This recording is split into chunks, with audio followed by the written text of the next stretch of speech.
lunettes interdites au travail pour les femmes, hauteur de talons réglementée, interdiction de monter sur un ring de sumo. Ça, ce sont des exemples de règles réservées uniquement aux femmes dans la société japonaise. Elles ne s'appliquent donc pas aux hommes et malheureusement ce ne sont clairement pas les seules. Certaines touchent au fondement même de la liberté de disposer de son corps. Le sujet de la place de la femme au Japon est un sujet passionnant, parce que ce pays, considéré comme un des pires élèves en termes d'égalité homme-femme, possède encore des règles dédiées uniquement aux femmes. Parfois, c'est purement sexiste, mais souvent derrière ces règles ou comportements sexistes, il existe des gros problèmes à résoudre plus en profondeur. L'exemple le plus probant, c'est celui des malus qui sont distribués uniquement aux femmes aux examens de médecine. Dans les faits, on a découvert en 2018 que depuis de nombreuses années, des académies japonaises manipulent les points en défaveur des femmes qui tentent l'examen. Toutes les femmes passant l'examen de médecine au Japon partaient en moyenne avec 40 points de moins qu'un homme. C'est énorme, ce qui fait surtout que certaines femmes ont techniquement réussi l'examen, mais on les a fait artificiellement échouer. J'en ai déjà parlé, et pour moi qui ai passé des concours, je trouve vraiment ça abject. C'est révoltant, insultant, mais lorsque l'injustice a été dévoilée aux yeux du grand public nippon, le corps médical japonais ne s'est pas tant indigné que ça. Wow, c'est parce qu'ils sont tous sexistes et qu'ils ne veulent pas voir de femmes au poste de médecin? Eh bien, oui, mais pas pour les raisons que vous pensez. Le problème, c'est qu'au Japon, une femme après s'être mariée et avoir eu un enfant a 46,9% de chances de ne plus travailler là où elle travaillait. Et forcément, si d'année en année, les femmes médecins lâchent leur carrière, eh bien ça réduit dangereusement les effectifs médicaux japonais. C'est pour compenser cette perte que les académies ont mis en place une sorte de filtre dès l'entrée. Alors qu'est-ce qu'on peut faire? Obliger les femmes médecins à rester travailler? Ou alors mettre des quotas pour les examens? Vous vous en rendez compte, la solution, elle n'est pas simple. C'est pour tout ce genre de situation un peu étrange que le Japon a encore des règles uniquement dédiées aux femmes. Et aujourd'hui, je vous ai regroupé ici, dans cette vidéo, toutes les règles qui concernent uniquement les femmes au pays du soleil levant. Il y en a certaines que j'ai déjà évoquées en vidéo et d'autres qui sont totalement inconnues. Et vous allez voir, il y a une tradition réservée aux femmes. Je pense que personne, mais je dis bien personne en tant que femme, ou plutôt fille, n'a envie de vivre cette situation. Bref, ne traînons pas plus, c'est parti. Cacher son existence. Dans les mangas, c'est courant que les auteurs se cachent derrière des pseudos ou cachent leur visage tout court. Oda, l'auteur de One Piece, les photos qu'on a de lui, on peut littéralement les compter sur les doigts d'une main. Et ça, c'est pas par hasard, on comprend vite que c'est pour se protéger des fans qui sont un peu trop hardcore. Mais lorsque vous êtes une femme mangaka, les choses se compliquent un peu plus. Encore aujourd'hui, beaucoup d'éditeurs suggèrent aux autrices de cacher leur identité, mais aussi de cacher le fait que ce sont des femmes. Parce que quand c'est pour dessiner un shoujo ou un josei destiné majoritairement à un public féminin, il n'y a pas de problème. Mais quand c'est pour un shonen, c'est rebutant de voir une femme dessiner des mangas pour garçons. Tu ne crois pas? C'est le genre de phrase qu'un éditeur a déjà sorti à une autrice de manga. Bon, vous voyez que la situation n'est pas terrible, mais juste par curiosité, je suis allé voir du côté de l'animation, et c'est pas beaucoup mieux. Les femmes ont tendance à être plus réalistes et à gérer très bien la vie quotidienne. Les hommes, en revanche, ont tendance à être plus idéalistes. Et les films fantastiques ont besoin de cette approche idéaliste. Je ne pense pas que ce soit une coïncidence si les hommes sont choisis. C'est la phrase d'un producteur japonais, Yoshiaki Nishimura, qui a travaillé sur le film Le Château Ambulant de Miyazaki. Ouais, bon, alors heureusement, lorsqu'un manga explose en popularité, on finit bien par découvrir que c'est une femme qui est derrière ce succès, mais généralement les maisons d'édition évitent de s'attarder trop dessus. Par exemple, je suis sûr que je vais apprendre aujourd'hui à de nombreuses personnes que Full Metal Alchemist, Demon Slayer ou Reborn, eh bien ce sont des femmes qui ont créé tout ça. Et ce manga aussi, il a été dessiné par une femme, il s'agit du manga Kimen. On y voit un jeune homme débarquer au Japon pour la première fois en quête de ses racines japonaises. Il ne connaît rien des us et coutumes du pays et il va l'apprendre de manière frontale. Vous l'aurez compris, il s'agit de mon manga et aussi celui de Kaori Yoshikawa. Dans ce tome 1, on a le début de l'aventure avec un gros côté manga de youtubeur assumé, mais déjà sur la fin, on commence à comprendre que je veux raconter autre chose. Les liens du sang, le rapport à ses parents, toute la notion d'héritage, est-ce que ça nous définit ou est-ce qu'on doit s'en détacher totalement? Bref, ce genre de questions. C'est bon, c'est disponible dans les librairies, mais si vous voulez la version dédicacée, eh bien ça se passe sur mon site Oni. C'est le même prix qu'en librairie. Alors si vous le prenez tout seul, forcément il y a des frais de port, mais si vous rajoutez d'autres produits, eh bien vous avez les frais de port qui deviennent offerts à partir de 100 € en France métropolitaine. Tout ça, ça se passe avec le lien dans le commentaire épinglé ou avec le lien dans la description. Je suis vraiment très content qu'il soit disponible pour tout le monde maintenant, et on continue dans la vidéo. Le prochain point, l'école. Les règles à l'école japonaise, je les ai développées dans tous les sens, surtout les règles étranges. Et après avoir refouillé un bon coup, eh bien étonnamment, il y a très peu de règles uniquement pour les filles. La première, c'est la classique, c'est la longueur des cheveux et les coupes appropriées. Forcément, les coupes considérées comme correctes, c'est pas les mêmes entre les garçons et les filles. Le gros scandale qu'il y a eu il y a quelques années, c'était sur la queue de cheval, parce que voir la nuque des filles comme ça pouvait exciter les garçons. Oh mon dieu! Bon, bien sûr, comme je vous l'ai dit, ça a fait scandale et maintenant ça n'existe plus. Et le second point, c'est la longueur des jupes. Forcément, vous connaissez, les collégiennes et lycéennes japonaises aiment bien retrousser leurs jupes comme ça pour paraître plus stylées, plus tendance. Sauf que les établissements scolaires japonais, au bout d'un moment, ils en ont marre de voir le truc raccourcir d'année en année, et donc ils mesurent bien et imposent des règles en termes de longueur. Et forcément, vu que les messieurs portent des pantalons, c'est une règle qui s'applique uniquement pour les filles. Interdit de préparer ce plat japonais. Au Japon, la place de la femme, c'est en dehors des cuisines des restaurants de sushi. Et oui, les femmes au Japon n'ont pas le droit de devenir itamae-san, chef sushi. Alors bien sûr, aucune interdiction n'est écrite nulle part, mais c'est un métier réservé aux hommes. Ou plutôt c'était. Car effectivement, depuis plusieurs dizaines d'années, il y a des femmes itamae-san qui apparaissent. De rares femmes ont réussi à s'élever en haut de la hiérarchie des itamae-san en possédant leur propre clientèle dans des sushis de luxe. Mais quand je vois les commentaires sous cette vidéo qui présente une autre femme chef sushi, le moins qu'on puisse dire, c'est qu'elle n'a clairement pas le droit à l'erreur. Les manches qui traînent partout, c'est sale. Un faux artisan, sans aucun sens de l'hygiène. C'est drôle que vous disiez que vous ne voulez pas que les gens fassent de la discrimination à l'égard des femmes, mais vous ciblez les otaku d'Akihabara avec vos sushis. Oui, clairement, ce n'est pas tout à fait encore accepté au Japon, hein. Même dans les grosses chaînes de restaurants de sushi, il faut plus faire de l'assemblage que de la véritable cuisine, et bien des Japonais sont encore choqués de voir des femmes derrière le comptoir. Mais alors, pourquoi les femmes ont-elles écarté de cette profession? Je pense que vous connaissez la raison, d'ailleurs elle est très connue, et c'est plus une excuse donnée par les conservateurs qu'une véritable raison. Les femmes ont les mains plus chaudes, et donc ça altère la fraîcheur et le goût du poisson. Et le pire, vous savez quoi? C'est que techniquement, ils ont raison. Selon une étude menée en 1980, la température corporelle des femmes est en moyenne supérieure à celle des hommes d'environ 0,4 degrés. Sans compter que durant le cycle menstruel, il y a également des variations. Le jour après l'ovulation, la température du corps augmente de 0,5 degrés. Mais bon, est-ce que c'est vraiment 0,5 degrés qui va altérer le goût du poisson ? Je ne pense pas. Surtout que ces messieurs, bizarrement, la différence de température du corps, eh bien ça ne les dérange pas lorsqu'il s'agit de pratiquer le Nyotai Mori. Pour ceux qui ne savent pas ce que c'est lorsque les sushis et les sashimi sont disposés sur le corps allongé d'une femme, nue. Ah là, bizarrement, ça altère pas le goût, la fraîcheur, tout ça, on s'en fout, hein. Cette pratique très rare est née dans la préfecture de Ishikawa durant la période Edo. C'est un client qui s'est rappliqué dans le quartier rouge avec un fantasme, celui de manger des sashimi directement sur les parties génitales d'une courtisane. Forcément, elle accepte, mais lorsque le gérant du magasin se rend compte de la pratique, il devient furieux et chasse le client de son établissement, mais trop tard. La pratique a fait parler d'elle et elle a fait des émules. Je tiens à préciser que ce n'est pas une tradition japonaise, c'est vraiment juste un fantasme très japonais. Et personnellement, je pensais que ça se faisait plus parce qu'il y a eu beaucoup de dramas avec des politiciens à la fin des années 90 qui étaient mêlés dans des affaires comme ça, etc. Mais visiblement, j'ai trouvé très facilement un site japonais extrêmement récent qui date de début 2024 qui en propose. Je vous mets bien sûr le lien dans la description. Enfin peut-être. Interdit dans les clubs de golf. Nous sommes en l'an 1617. Pardon. En l'an 2017, lorsque la presse internationale découvre que le Kasumigaseki Country Club, un club de golf privé, empêche les femmes de devenir membres à part entière du club, notamment en les empêchant de venir jouer le dimanche. Le dimanche, les femmes, c'est non! J'imagine le genre de panneau que tu dois créer pour faire ça, genre « Attention, dimanche, no woman here !» Alors c'est outrant, mais pourquoi d'un coup les médias du monde entier se sont intéressés à ce petit club de golf privé? Eh bien parce que le Japon, en 2017, a décidé que ce serait ce club de golf qui accueillerait les Jeux Olympiques de Tokyo 2020. Ah, le Japon, il est comme ça à certains moments, hein. Les JO dans un lieu qui est partiellement interdit aux femmes. Et encore, mon passage préféré, c'est la réponse des gérants de golf lorsqu'ils ont vu la polémique. Nous n'avons reçu aucune plainte de la part des femmes membres concernant les règles. Nous avons donc été surpris. Alors la raison de ce bannissement, même partiel, de la jante féminine, il n'est écrit nulle part, mais je peux l'imaginer. Le golf, c'est le cliché du sport de personnes extrêmement aisées par excellence. C'est ce qu'on appelle un sport statutaire, surtout au Japon. Pour ceux qui n'ont pas compris, c'est surtout pour montrer que tu as de l'argent. Et c'est encore plus le cas dans le Kasumigaseki Country Club, parce que vous, peut-être que vous vous plaignez voilà, de votre abonnement à la salle, qui est un peu cher, etc. 29, 35... Eh bien, accrochez-vous, parce que les frais d'admission à ce club de golf privé au Japon s'élèvent à 8 millions de yens, soit 50 000 balles. Bref, à ce prix-là, ce sont des messieurs qui ont sacrément envie de se retrouver entre bolasses et loin de leur femme. Donc s'ils payent, dans leur esprit, c'est pas pour qu'une autre femme se retrouve dans leurs pattes. Quoi qu'il en soit, après cette polémique et une menace du comité olympique de choisir un autre club plus égalitaire, le Kasumigaseki Country Club a décidé d'octroyer les mêmes droits aux hommes comme aux femmes. Mais je tiens quand même à souligner que ce problème d'égalité dans les clubs de golf, eh bien ce n'est pas propre qu'au Japon. Il y a eu des cas assez similaires au Royaume-Uni et aussi en Australie. lieux interdits.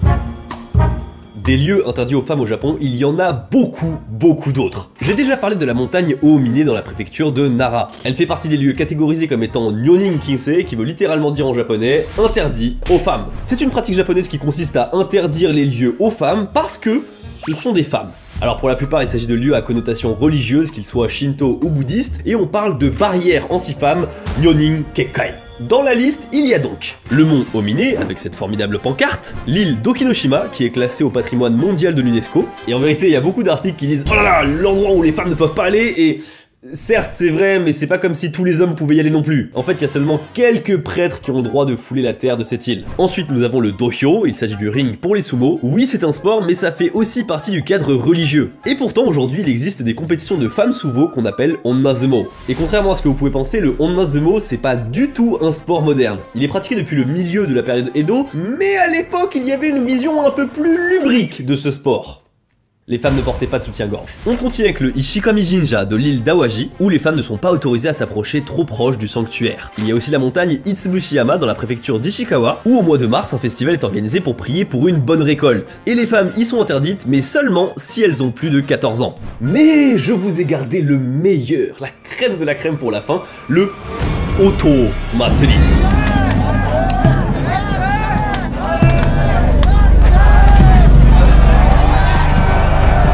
Alors non, il ne s'agit pas d'un sacrifice, même si on rajoutait des chapeaux blancs pointus comme ceci, ça rappellerait fortement la fête du Saint Grégoire, hein, bien sûr, c'est de ça dont je parle, hein, avec JDG qui en a parlé. Le Saint Grégoire. Attendez, je vais rien dire. Bon, le Oto Matsuri, ça se passe dans la préfecture de Mie, dans la ville de Kumano, plus précisément au sanctuaire Kamikura. C'est pour fêter l'arrivée du printemps, et au début ça commence vraiment de manière classique. On se baigne dans l'eau gelée de la mer en plein mois de février. Pour le moment, c'est ok. À l'heure du repas, il faut manger uniquement des choses blanches, donc par exemple du riz, du tofu, ou alors encore des pousses de bambou. Puis niveau vêtements, vous allez avoir besoin d'une tenue toute blanche, d'une corde, d'une torche, et aussi de bonnes sandales. Pour la tenue d'ailleurs, c'est recommandé de la laver bien plusieurs fois pour évacuer toute forme d'huile qui peut être présente sur les vêtements, parce que... Oui, faites-le. Parce que l'objectif de ce Oto Matsuri, c'est de dévaler à pleine berzingue les 538 marches bien abruptes avec des cailloux bien irréguliers comme ça du sanctuaire, avec bien sûr une torche enflammée à la main. Et puis bien sûr, on fait pas passer les personnes un par un comme ça, non. Tout le monde y va en même temps.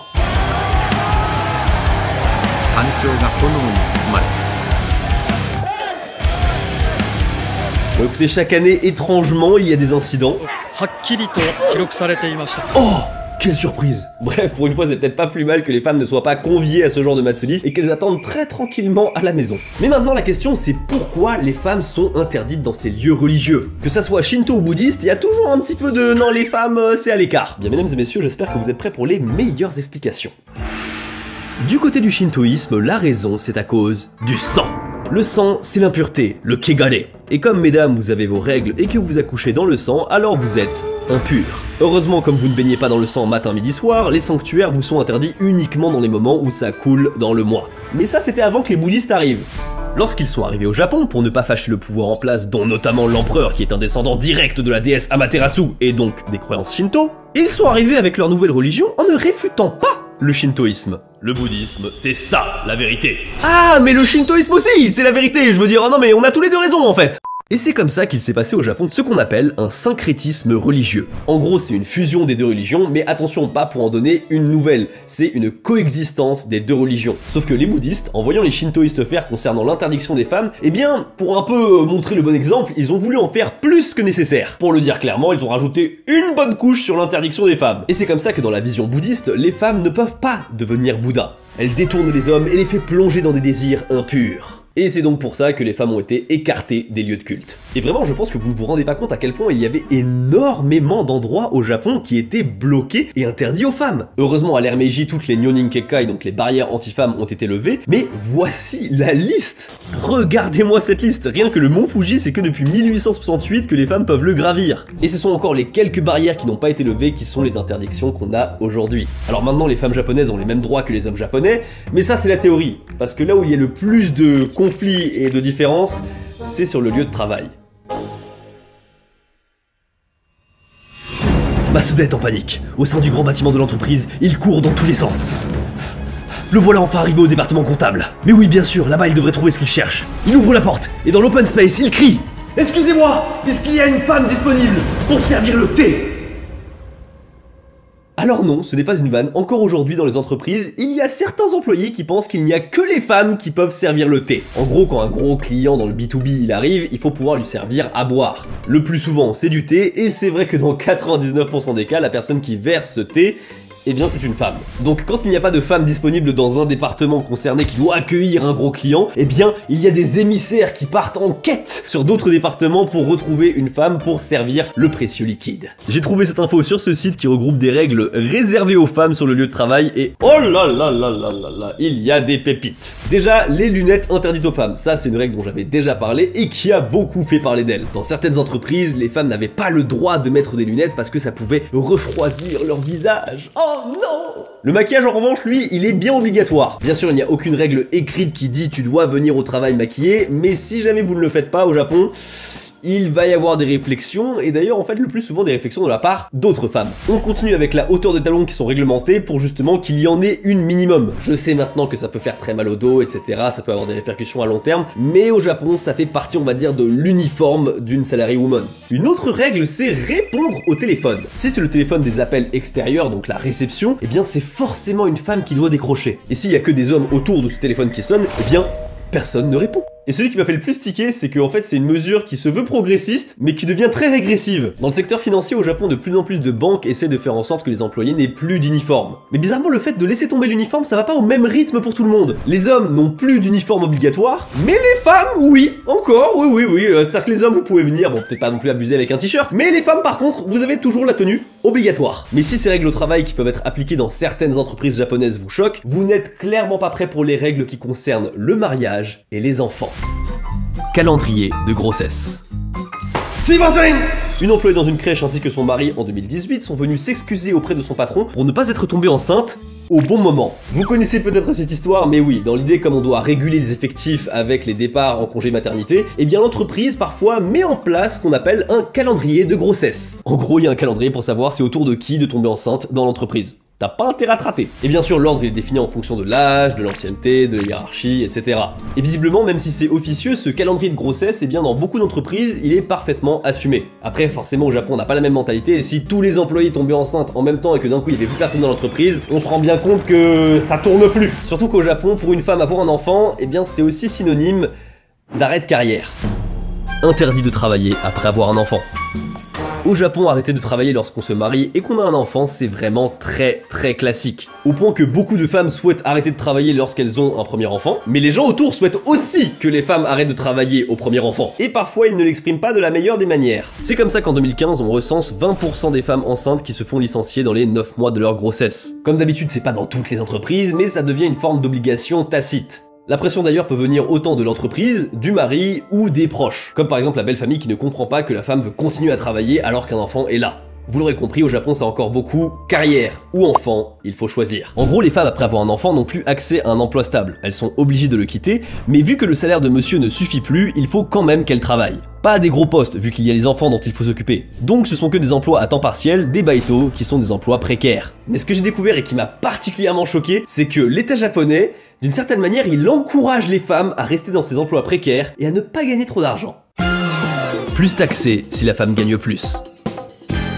Alors là c'est très précis et on rentre dans les systèmes fiscaux et de sécurité sociale japonaise. En gros dans le ménage, si le ou la conjointe qui gagne le moins d'argent dépasse un certain montant de salaire, eh bien ça va déclencher tout un système de taxes qui va même taxer le salaire de celui qui gagne le plus. Alors bien sûr dans la loi ce n'est pas genré de qui gagne le plus et le moins, mais comme je vous l'ai dit, comme ce sont les femmes qui quittent leur travail, on va dire leur vraie carrière, pour se consacrer à des emplois plus précaires, eh bien, on sait tout de suite de qui il s'agit. Ce sont forcément les femmes qui se retrouvent dans la position du salaire le moins élevé. Et donc on se retrouve dans une situation où les femmes doivent faire attention à ne pas gagner trop d'argent pour ne pas déclencher les taxes sur le salaire du mari. Et encore une fois, je résume vraiment de manière hardcore, mais il y a une barrière qui existe à 1 300 000 yens que beaucoup de femmes essayent de ne pas dépasser. Et bien sûr, tout ça s'est mis en place pour plein de raisons économiques, avec des détails, des exceptions et des aides sociales à déduire, etc. Mais in fine, ça maintient les femmes dans des jobs peu lucratifs, et elles se retrouvent très vite en situation de crise financière lors d'un divorce.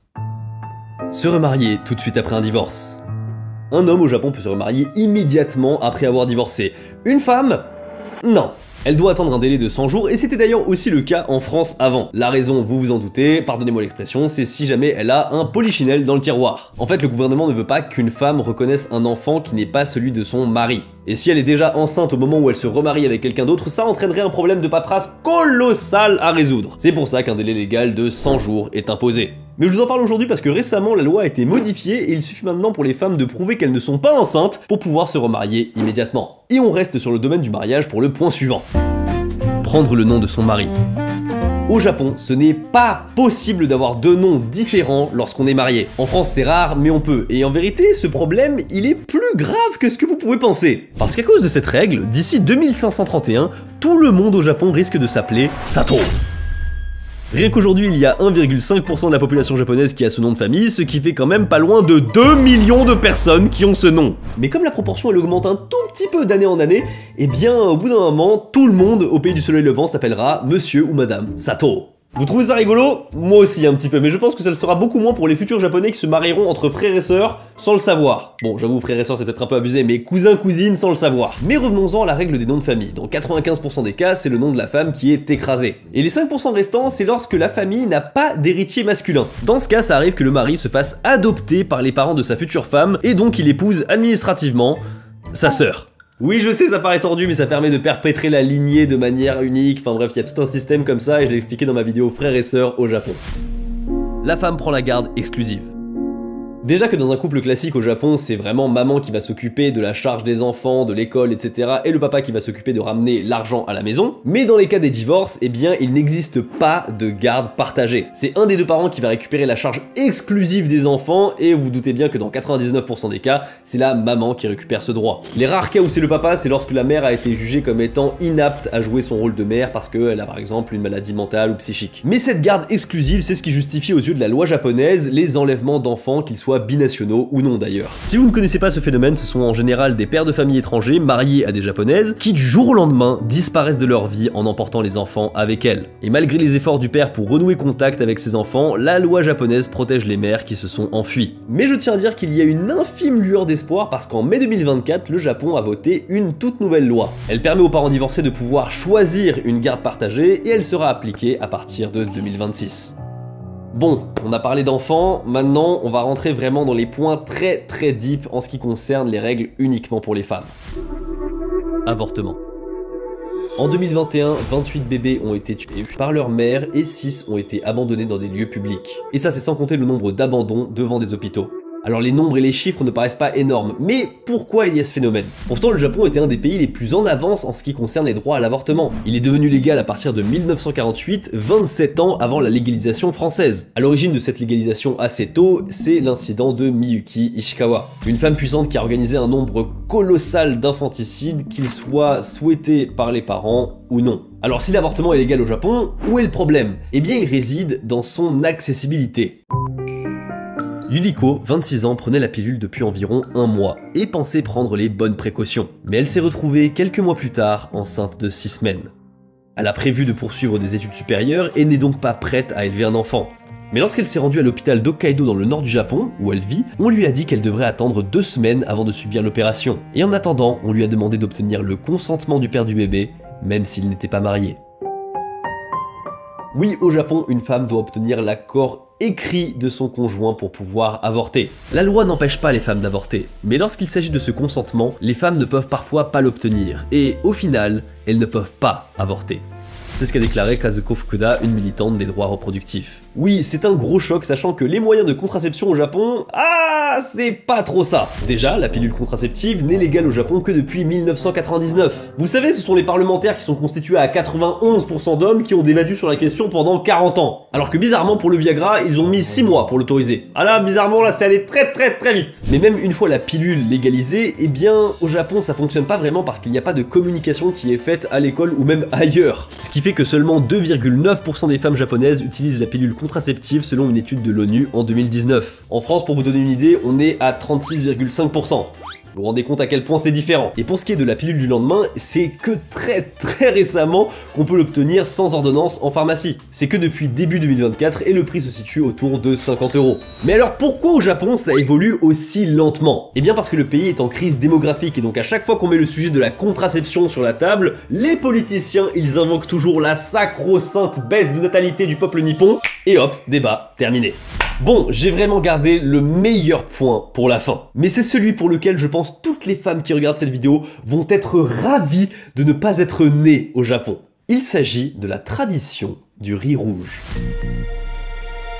Au Japon, il existe un plat que l'on appelle osekihan, qui veut littéralement dire riz rouge. C'est un plat à base de riz gluant, le mochigome, qui est cuit à la vapeur avec des haricots rouges azuki. Et c'est ça qui donne une couleur rougeâtre au riz. Et ce plat, ce n'est pas n'importe quel plat japonais, on le sert à des occasions bien précises, à chaque étape qui marque une étape dans la vie. Donc ça peut être par exemple un mariage ou encore une naissance. Mais pour les filles, il y en a une de plus que les garçons. Dans un foyer japonais sur 3, la maman, le jour des premières menstruations de sa fille, va servir à toute la famille du osekihan, du bon riz rouge, pour faire comprendre à toute la famille que sa fille a ses premières règles. Ah les filles, j'imagine que c'est vraiment le moment où vous voulez que tout le monde soit bien au courant en mangeant ce bon riz rouge, en pensant à vos premières menstruations.